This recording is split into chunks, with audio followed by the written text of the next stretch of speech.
नमस्कार मित्रों। इलाहाबाद हाईकोर्ट ने सुधीर कुमार चौरसिया वाद में एंटीसिपेटरी बेल के संबंध में एक बहुत ही महत्वपूर्ण निर्णय दिया है। कोर्ट ने यह कहा है कि बीएनएसएस की धारा 482 के तहत अब एनडीपीएस जैसे मामलों में भी अग्रिम जमानत दी जा सकती है। दरअसल इसके पहले सीआरपीसी के 436 सेक्शन में इसके संबंध में प्रावधान थे, लेकिन उसमें अपवाद स्वरूप कुछ ऐसे मामले थे जो उसके क्लॉज 6 में वर्णित हैं, जिनमें अग्रिम जमानत की व्यवस्था नहीं थी। उनमें एनडीपीएस का मामला आता है। इसके अलावा गैंगस्टर जैसे गंभीर प्रकृति के जो मामले हैं उन पर रोक लगाई गई थी स्पष्ट रूप से। बहरहाल अब कोर्ट ने माना कि इस तरह के कोई भी प्रोविजन नहीं है अब बीएनएसएस में, भारतीय नागरिक सुरक्षा संहिता में, तो ऐसे में अग्रिम जमानत दी जा सकती है।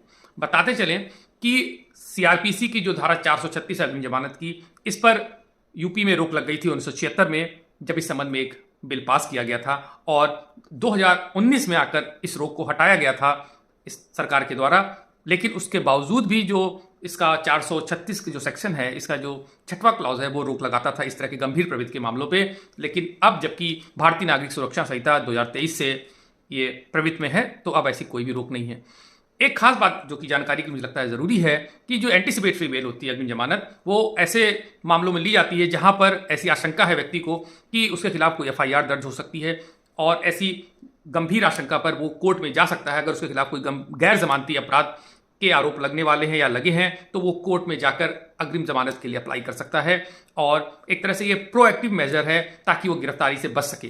तो व्यक्तिगत स्वतंत्रता के लिए अपने आप में ये एक महत्वपूर्ण एक उपाय है, और ऐसे मामलों में जरूर इसकी सहायता ली जानी चाहिए। और अब जबकि कोर्ट को डिस्क्रिशनरी पावर बढ़ा दी गई है, तो मुझे लगता है कि इसका लाभ व्यक्तिगत स्वतंत्रता में हमें देखने को मिलेगा। शुक्रिया।